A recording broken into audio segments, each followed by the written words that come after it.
লোককথায় বলা হয়, এক প্রাচীন রাজবাড়ির গভীরে ছিল রানীর একটি গোপন কক্ষ। সেখানে নাকি এমন একটি আয়না ছিল যেটি মানুষের মুখ নয়, তার লুকিয়ে থাকা সত্য দেখাতো।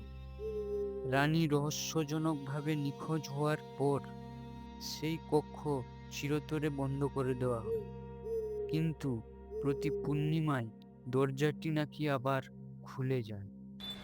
এই রাজবাড়ি নিয়ে এত গল্প কেন? একটা দরজা আছে যেটা খুঁজে পাওয়া যায় না, সে নিজেই মানুষকে খুঁজে নেয়। ঐশী ইতিহাস নিয়ে গবেষণা করতে এসেছিল। রাত বাড়তেই সে শুনতে পেল কারো পায়ের নুপুর, কিন্তু করিডোরে কেউ নেই।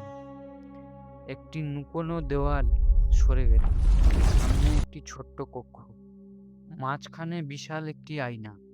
আয়নার সামনে একটি রূপোর প্রদীপ জ্বলছে।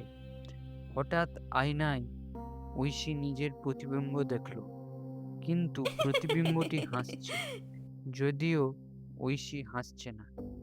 এটা কিভাবে সম্ভব? আয়নার ভেতর থেকে একটি কোমল কণ্ঠ ভেসে এলো। সত্যকে ভয় পেও না। ধীরে ধীরে রানীর ছায়া স্পষ্ট হলো। আমাকে কেউ হত্যা করেনি। লোভ আর বিশ্বাসঘাতকতাই আমার রাজ্য আমার কাছ থেকে কেড়ে নিয়েছে। আমায় কি করতে হবে? সত্য ভুলে যেও না। লোভ আর বিশ্বাসঘাতকতা থেকে দূরে থাকো। হঠাৎ পুরো কক্ষ কেঁপে উঠল, আয়নায় অসংখ্য ছায়া ভেসে উঠল, তারপর সব নিস্তব্ধ। সকালে ঐশীকে রাজবাড়ির থেকে একটু দূরে বাগানে পাওয়া গেল। তার ক্যামেরায় কোনো ছবি নেই, শুধু একটি ফ্রেমে দেখা যাচ্ছে একটি প্রদীপ হাতে দাঁড়িয়ে আছেন রাজকীয় পোশাক পরা এক নারী।